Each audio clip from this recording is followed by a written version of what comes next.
everyone, and welcome to this episode of BKTV News. I'm Ryan Fimler. And I'm Caleb Crow. This weekend is the Theater Guild's production of the melodrama at Truman Auditorium. They will perform at 7 p.m. on Friday and Saturday and 2 p.m. on Sunday. Doors open 30 minutes prior and tickets are $5, which can be bought at the door. Here is a special sneak peek.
This past weekend was Veterans Day, where we honor those who served in our military. Abby Jen attended the Farmington Veterans Day Parade last Saturday and interviewed 4 men who served for our country.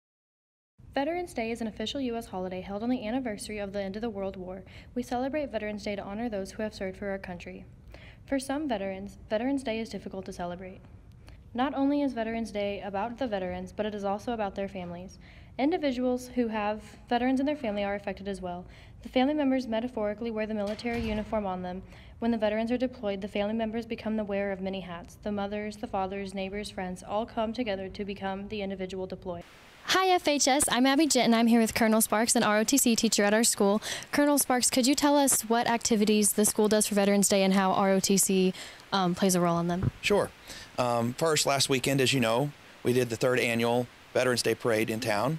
All right, upcoming this week, we have our cadets involved with, it's the we're helping the veterans with the Buddy Poppy fundraiser that they do every year. And it usually goes around Veterans Day. And then this Friday, every school in the district will have ROTC cadets in it helping with their Veterans Day celebrations. To be specific, at Washington Franklin, the color guard will be there at 8 a.m. And here in the high school is offering a free breakfast for our veterans. That's from 7 a.m. to 8:30 a.m. and our ROTC cadets will help with that.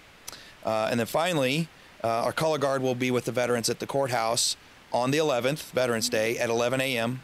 To celebrate Veterans Day. And that is, again, Sunday at the courthouse at 11 a.m. Awesome. What does it mean to you that the school does these different events for the veterans? So I think it's really neat. The whole school district gets involved with Veterans Day and really tries to make the veterans feel special. And I think the veterans feel appreciated. I think they feel valued in the community. And so for me, leading ROTC, being a veteran myself, watching the cadets and the whole school, not just the cadets, get involved and thank the veterans for their service is a really special thing. What was your position or job in the Army? I was a seaman. I was a boatswain mate, is really what I was. I was a deckhand. Really. And I took care of everything on the decks and stuff. And, that was about it. And I was a 20 millimeter gunner, and that was my duties. I was a platoon sergeant in a field artillery unit. How many tours have you completed? Just one in Vietnam. Right. What was your favorite memory of coming back? Getting to eat food again. Good food. Seeing my wife and family. Do you miss being in the military? No, I don't miss being in the military, but I've had some granddaughters that's been in the military and grandsons and sons that's been in. Annually, our Black Knight Marching Band travels school to school in our district, performing several patriotic songs and providing younger students with a chance to celebrate the holiday and educate them on why it's important. To give us an insight, we have drum majors Emily Pulliam, Cooper Williams, and Kayla Galinsky. Cooper, how do you celebrate Veterans Day? Well, I mean, I go up to the veterans, I'm like, hey, thank you.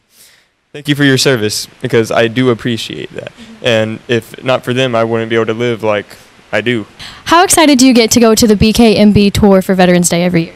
I get really excited because it's more, I don't know, I get excited to see all the kids and with their grandparents or parents or whoever, because they see the band and they think, wow, that's so cool, and we're all in our uniforms, and it's so cute to just like look behind me and see the little kids conducting and doing all cute stuff. It's adorable. What does it mean to be able to participate in an event so meaningful? Well, I think it's really important that we thank our veterans, and by playing like the songs that we do, we're showing our appreciation for them. November 2nd was Farmington High School's very own blood drive, ran by our CNA and hosted students. Maria Harris attended to find out why donating blood is really so important. Well, since we're part of HOSA, they often ask us to work blood drives, and I've worked them since last year, and it's super fun, and I love meeting new people. Yeah. I started working blood drives my freshman year, and I'm doing it for HOSA, and then you can also get like service hours. Like I need them for Nightline and NHS, so they can help with just a bunch of different things. Like there's a canteen table where you just like hand out snacks and drinks. This year we're giving all of the community members t-shirts, and then later there's going to be a drawing for all the students to get a t-shirt. There's a bunch of different other jobs. There's the sign-in table, there's door greeters, there's runners, there's just a bunch of different opportunities. Well, they can help the blood drive and work it. It's super fun, like I was talking about. And yeah, they just really need a bunch of volunteers to help, because without volunteers this wouldn't be possible. These people are taking time out of their day to, like, the community members coming in, they're taking time out of their day. All the nurses here, the staff here, they're all taking time out of their day, and any volunteers that we can get would be really beneficial. Actually, I chose to donate blood because for my grandma's entire life, she gave blood, but about 5 years ago, she was diagnosed with ovarian cancer, and once she started doing radiation treatments, she wasn't able to donate anymore, so I started. I feel like that's something we should all kind of try and do it sometimes. I know I don't as much as I should, but I think it's important. No, it's just nothing, you know. You come in, you sit down, you squeeze a thing, and you leave. It's really easy. Yeah, I think everybody should do this. There's no harm in it, and if nothing else, you just kind of get to hang out for a little while. Our football and soccer teams had a successful run in postseason play. Here's Xavier Hammond with a recap.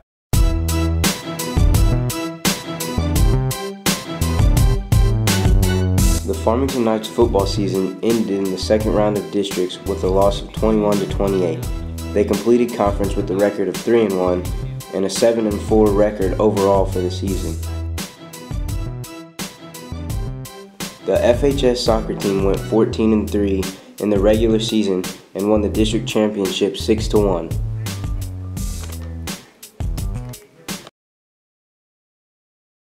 We had a pretty great season. Our record was 11-2. We were the champions of the MAAA regular season, and we are also the champions of the tournament for MAAA. Also champions in the Farmington Invitational and the Waynesville Invitational as well. And what was really cool about the conference tournament is that all of us that played in singles and in doubles, we all got first, so it was a clean sweep for Farmington.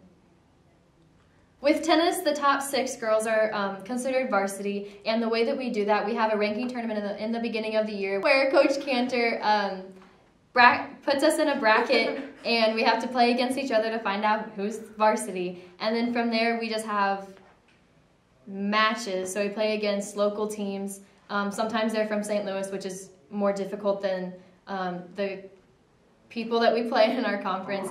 And in tennis, you play doubles and singles. So obviously in doubles, you play with a partner, and then singles, you play by yourself. And you just play points and to win the games, and then once you get to so many games, then you win the match? There is no cuts for the tennis team, and you will always play doubles when you first start out, and it is extremely fun. Everyone is always having fun. It is not competitive at all. It is extremely laid back. If you want to play tennis, you can email or talk to Andrew Cantor. He's the coach. He's a teacher in the business hall, so you can go to him. To Cadence, we love you, Chess. This episode, we have a special night spotlight on one of our very own teachers, Ms. Peggy Harris. I'm Ethan Burke reporting for BKTV News. And when you think of the most influential teachers in the school, names like Dr. Reeves and Mr. Upchurch might come to mind. However, I was able to learn that Ms. Harris, it might just be as influential, if not more, on her students as they go forward in their lives. I first got to sit down with Ms. Harris and ask her about her classes and what the students do in those. First of all, I teach parenting class, and that has a real care baby experience where they carry a computerized baby around and learn parenting roles and responsibilities. The next one is child development, and we learn how children develop when they bring in 3, 4, and 5-year-olds and understand how it is to work in a preschool. The next is family living and relationships, where they study themselves, how they get along with family, dating, expectations, and relationships. The next one is international food, where we talk about different areas of the world and the cuisine that people eat around the world. You have to have Foods 1 in order to take international foods. The next one is Foods 2. You also have to have Foods 1. And Foods 2 covers event planning and cupcake wars and chops are some of the fun things we do in there. It's an upper experience in food, taking from Foods 1. And I also have a career development class where they learn leadership qualities and what it takes to be a leader. I'm also a sponsor of FCCLA, which is Family Career Community Leaders. This year I have freshmen, and I have in the past gone through 4 years with my students, so I think it's important that they see they matter in this classroom. That's why I take a picture. We talk about grades. I'm kind of their life coach, and I'm with them for 4 years, so I like to get to know them, and I think they come to rely on their seminar teachers for information. You're kind of their checkpoint at school, and I think it takes 4 years to get to know them, and I think that helps develop better students. I have been in education a long time, so change is inevitable, and sometimes it's concerning that so much of our time is spent maybe tied up with some things that we could be spending better time on. But overall, you learn to adapt to the changes over the years, and we ultimately have to do what's best for our students. I was also able to sit down with Mr. Lamb and get his take on Ms. Harris and how she influences students. She is like my big sister here at the high school, and everybody goes to her if they have an issue or a problem, because she is like the motherly figure. She takes care of everybody's problem. She's always there to have an opening ear if I want to lean on her shoulder, and if I go to her with a concern or some exciting news or some sad news, she's always there for support or guidance. The winter sports season has begun. Here's Cameron Smith with a preview of the girls' basketball season. How did the girls do last season, and are you seeing any promising signs for this season? Last year we finished 16-11, made it to the championship of conference tournament, district tournament, Rockwood Summit tournament. Had a pretty successful season. Didn't come away with any championships in those, but I thought overall our girls played well and had a good season. How are the girls preparing for the season? What are they doing to get ready, stuff like that? We've been coming in and practicing the last 2 weeks straight. We've had off-season training, coming in 6 in the morning shooting. On Sunday evenings, coming in and having open gyms. Just trying to prepare and get ready as we go along. We have a lot of girls that play a lot of multiple sports, so it's going to take us a little while to get in the groove of things, but usually, we progress as the more practice we get in. How do you think girls are going to do this season? You know, we got one starter back, but we have 6 seniors who saw a lot of quality time last year. We got a junior class coming in and didn't get any varsity time last year, but they improved much over the JV season, and you know, I'm really looking forward to all of the girls. You know, I think we'll be okay. Our goal is to get to the district championship at the end of the season, and hopefully we can pull it out. What's your favorite part about coaching girls basketball? I love seeing the girls improve as we, you know, work on things. You know, just watching kids get better at things and seeing the effort and the time that they put in. You know, a lot of kids are out doing nothing right now, and these girls are here working hard every day when they could be going home and just kind of hanging out. So, you know, that's good to see. All right, this being your last year at FHS, what does it mean to be playing basketball for the last time? One word. Yeah, it's sad because I've played since I was like this I big. started playing in kindergarten, so this Yeah. is my 13th year coming to It's an really end. it's upsetting, and you don't think it's real. What are you looking forward to this season? Any specific games or anything like that? Beating North County. Beating North County? Central. Central? Okay. I plan to dunk, so looking forward to that. If you dunk before me, I'd be ticked. Same time, really good. What's your favorite moment you've had while playing for FHS? Jump into the future, first time dunking. I hit Virginia in the head with the basketball once. That was fun. I mean, on a serious note, we beat Jackson one time. We did and beat broke Jackson the in record. freshman year. And sophomore. So, from when you started playing at basketball to now, how has your outlook on the sport changed? I get to see the court. I mean, freshman year, it kind of felt like basketball was actually just now starting, and now I'm here at senior year, and it's I'm like, honestly, yeah. While they have been cheering for all sports teams all semester long, cheerleading has been preparing for their very own competition. On Saturday, they attended regionals and took home 2nd place and qualified for state. Silence, please. Now performing Washington High School.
In second place, Farmington.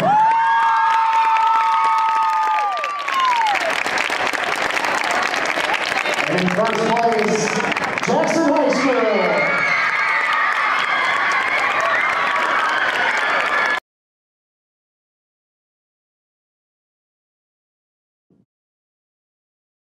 How do you feel your first season? Very stressful at some points, but we all managed to get through it. I feel like it went very well.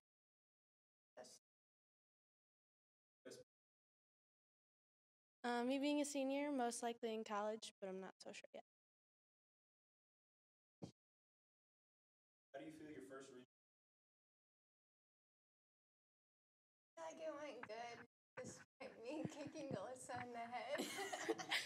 This is true. You guys think that I think we'll do pretty good. We're upping our game. Everyone will be surprised to see what we have.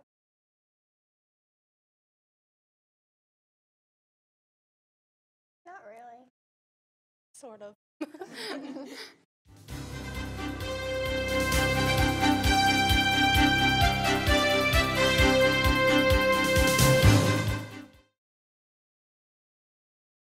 So Thanksgiving is next week. What are you looking forward to? Definitely sleeping in.